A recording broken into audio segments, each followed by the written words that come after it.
Welcome back to the Kegel Training Center here in Lake Wales, Florida, where sinkholes are prevalent right now, so you need to be careful when you're driving.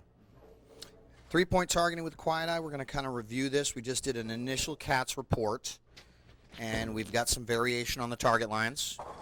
And the reason we do targeting before we do a physical game analysis is targeting greatly affects what your body will do. For example, if you can imagine somebody sliding on 30 and looking at board 8 at 15 feet, well, that's going to affect their swing, isn't it? Their swing is going to go where they're trying to go, their body. So, three-point targeting with quiet eye. So, three components. One is the exit point formula. The next is three-point targeting.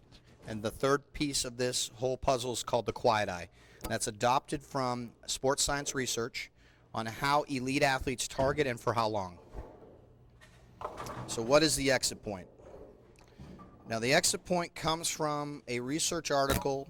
It was some research that came out of USBC in 2005-2006. It was published in the April 2006 issue of Bowling This Month. It's a small part of it on a bigger article that Neil Stremmel published, and the data in black is from that article. So they had approximately, I think they had almost 40 bowlers. What they were looking for was they were looking at different bowler types. They had high speed, high rev, medium speed, medium rev, low speed, low rev players, and they were playing the lanes. When the bowlers hit the pocket, the bowling ball was leaving the end of the pattern in approximately the same location. Now the difference from what we've seen in the past is we always talk about breakpoint. The reality is breakpoint is constantly changing, isn't it? The lane patterns change consistently, or they change constantly. And we also see that that's going to depend on your release, your bowling ball in your hand, and the lanes. It's going to be constantly in flux, where the spot at the end of the pattern is going to constantly be there. So when I read that, I knew it was extremely important because it's one of the things that we had all kinds of different bowler types, and they were going through the end of the pattern in the same spot. The difference was that, yes, their break points will be different, and the angle through which they go to that spot is, but that's a far more teachable opportunity and a good place to start out on any lane condition, especially to break it down. So when I saw that, I knew, for one, most people don't like mathematics at all, and they're going to not take this and use it. They're not going to try to understand it and analyze it. So the thinking here when I took these values was, okay, if we miss right, we got 6 degrees of entry angle. If we miss left, we got 4 degrees of entry angle. It's still within a window that I'm going to give myself a chance to strike. So I took 5 degrees of entry angle, and I said, okay, let's round these values. And notice that they fell into a nice, even. So basically, as the pattern of increases by 1 foot, the exit point on that, which is the spot at the end of the pattern at that distance, increased by 1 board closer to the headpin. Now Norm Duke, when he talks about lane play in the past, has said that he uses a similar system in his mind that he uses as breakpoint. So a short pattern like cheetah, he'll use a breakpoint of 3. For extra feet, he adds 1 board closer to the headpin. So it kind of matches what he does. And what makes this interesting when we round these values, what's 35 minus 4? 31. 40 minus 9? 31. Right? Yep. It's the same. 43 minus 12? 31. So pattern length minus 31 is the place at the end of the pattern that's going to give you the most margin of error to play these lanes. Now this pattern's 41 feet. So we want to have the ball about 10 down the lane. Now where were you playing? Trying to play around 10. Right, but you were in the front going out to the right, so you were missing that area, right? Yeah. So we're going to talk about how we're going to line up. That's the next part after. I'm going to show you a quick video here. Tommy Jones and Chris Barnes bowling on cheetah. Tommy Jones using about 40 degrees of axis rotation. Chris Barnes about 20 degrees of axis rotation. 2 different break points, same exit point, 2 different launch angles. Same result. So here we are, PBA 2005 Tulsa on cheetah. Going to see both bowlers bowling simultaneously. 2 different releases, 2 different launch angles, 2 different break points, We're going to see that this is 35 minus 31 would be board 4 at 35 feet.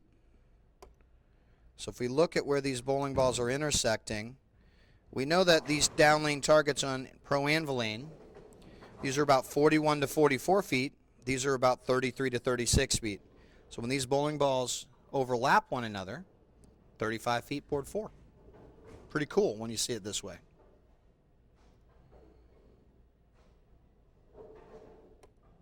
Same result. Two different releases, two different launch angles, same exit point, two different break points. Because as we go down here and look at the ball, Chris Barnes' bowling ball is already inside of Tommy Jones. Those break points are not the same. And when listening to the telecast, Randy Peterson called that spot, which is the exit point, the break point. Obviously that can't be, as we see that it's down the lane. Tommy Jones with a higher axis of rotation, clearly the ball is going to go down the lane further and go to the right and go around Chris Barnes' bowling ball.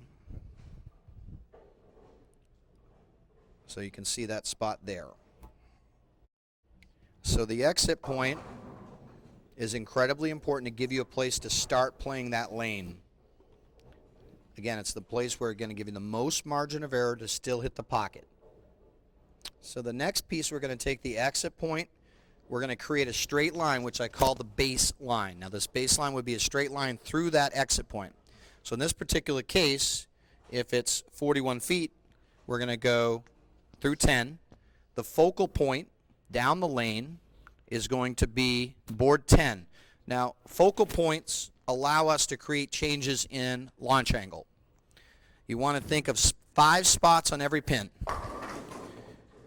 So we're going to project through board 10. So board 10 is the bottom left of the 6 pin. Now I'll give you a handout that has this whole explanation as well, including the explanation on the DVD. So we want to think the center of the pin, bottom right of the pin, right side of the pin, bottom left of the pin, left of the pin, and then between the pins. If you look at the pins, notice the base, it looks like a triangle. If you bisect the triangle of those pins, you get the board between the pins. So it gives you a way to accurately change. You could stay in the same place with your feet and your target and change your angle, can't you? That's how important focal points are. Then we're going to choose a visual target. Again, it will be the same when we're creating this baseline. Then we're going to add 7, because where the inside of your foot in the bowling ball, you're going to lay it down. So the baseline for this particular lane, 41 feet, 41 minus 31 is 10. 10 plus 7 is 17. 17 would be where you end to go straight up that line. Now, you need to know how many boards you drift to get to 17. Because it's like a long jumper who's hitting the board full speed. If they want to hit the board at full speed, they bring out actually measuring tapes, and then they adjust for the wind. So you need to know how many boards you drift to get to the spot. Then we would make a shift. The shift is going to be based on 2-in-1 moves. So based on your individual game, we throw 1 up 10 and see what happens. Then you start to understand your shift. So Austin, what's your shift? 4 and 2. Austin DeHaven. He knows exactly his shift on every pattern to make a move off of that baseline to hit the pocket with 1 shot. It's not a myth. You can hit the pocket with 1 shot if you know your game, your base bowling ball, your benchmark bowling ball, and this system. Most of the time you're going to be close. That's how this works. So here are all the focal points, and my explanation sheet that I'll hand out to you has this picture. I encourage you strongly to memorize the focal points, because if you make a move, I like making a move, say, like a 2-1, -1.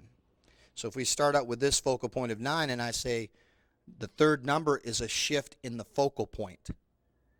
2 with your feet, 1 with your eyes left, minus would be to the right, because I'm going down in the focal points. And what does that do? In addition to creating angle with your feet and your eyes, you change the angle with your focal point. That greatly increases your likelihood of doing what you want to do. So the third part is the quiet eye. Now the quiet eye research has been done with an eye tracking helmet. where they actually can see what the individual's looking at and what their eye is doing. Elite athletes, longer time on the target and less eye movements. Well, that's pretty intuitive, isn't it? Good athletes have good, they're focused. The thing that's interesting about the research in sports science, the more somebody tried to focus purposefully, the less accurate they became. So, in addition, lower performers thought they were looking as long as an elite athlete and had less eye movements. And let me show you a graphic. You can train to get better, and it also changes the biomechanics.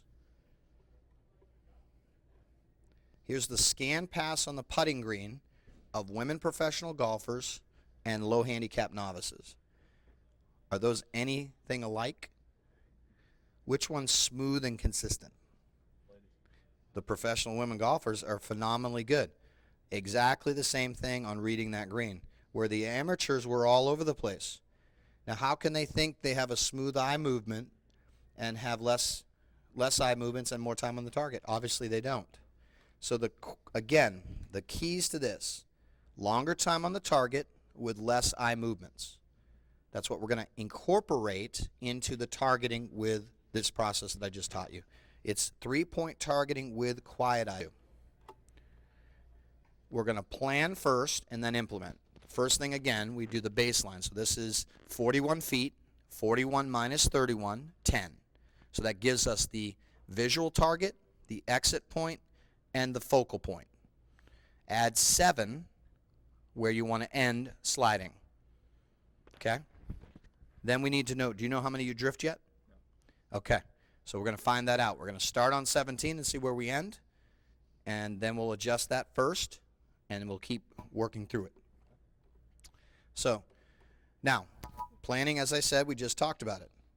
Exit point first, draw a straight line to the pin deck, draw a straight line back, add 7. That gives us the baseline.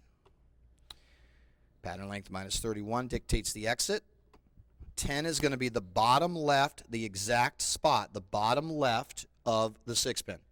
That's going to help you do what? If I look at a specific spot on those pins, this is kind of my concern when people have used focal points in the past. They say, look at the 6-pin. Well, one time, are you going to look in the same spot if you just say, look at the 6-pin? You're going to be all over the place. If I say, look at the bottom left of the 6, you're going to look at the exact spot and keep your eye quiet. So here's an example, 44 feet. We're looking at the top view of it. The lighter the color, the more friction and the quicker it's going to break down. The darker the color, you can kind of see how this looks in 3 dimension. It's stacked up. So here's from the front view, like if you were on a microorganism looking at the foul line, you can see here that spot, 44 minus 31, 13. 12 has less to the right, 14 has more to the left. There's some hold inside, and there's also some more friction to the right. So we're going to go back to front. We're going to look at the focal point for 2 seconds. 1001, 1002. We're trying to incorporate our eyes being on that target longer with less eye movements, incorporating the quiet eye. You don't need the exit point anymore because we've created a straight line. So we're going to be in that area. And then finally the visual target, 1001, 1002. Same thing. We're implementing a quiet eye by literally, you got to say it to yourself. So you look at the focal point, 1001, 1002. Bring your eyes to the front, 1001, 1002. Ready to try? Okay.